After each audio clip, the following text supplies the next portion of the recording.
Ha? Tignan nyo guys kung paano niya linisin. Tapos hindi niya punasan ng kape. Pag si madam ang gumamit, ang nangyari, umusok ng malakas. Kasabi ni madam, may karban. Ayan. May karban doon. Tapos hindi niya alam mo pala gagawa ng katulong. Ayan, sinabo ng palihog.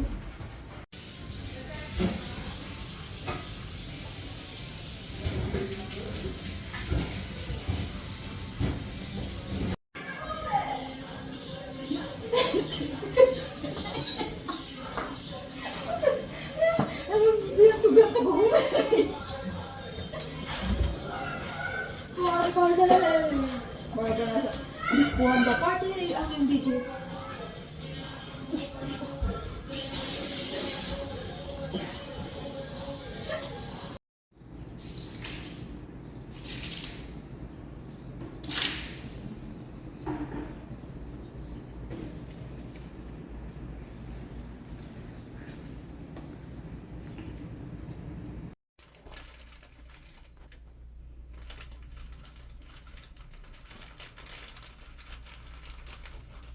Ang katamaran. Ang kinakain mo Indomie. Wala mo kayo na chicheria. Hindi niluto Indomie, kinain. Masarap ba? Masarap ba? Sige nga, patingin nga paano mo kainin. Crispy kasi siya. Parang ang chichirya din. Mag-aubos kaya pag ang TV sa mga ito. Alam mo, kung nagkagat, mapapatakam ka.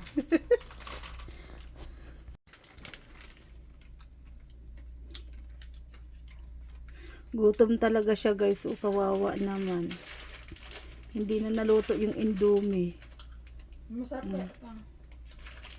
Sino sa inyo guys mga OFW na katulad nito dahil sa gutom pinapak ang Indomie guys, oh.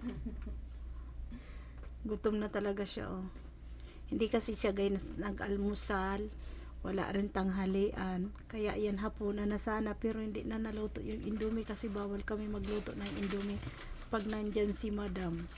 Kaya ayan, oh, pinapak niya ang Indomie. Kawawang bata.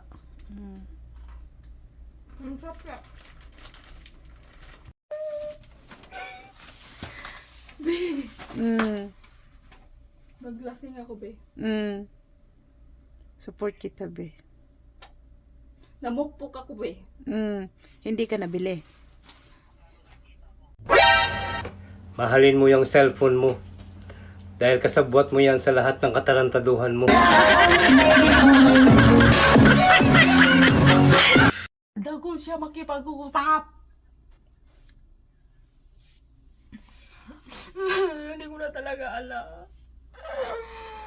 Alam mo, broken na ako. Dinadagdagan.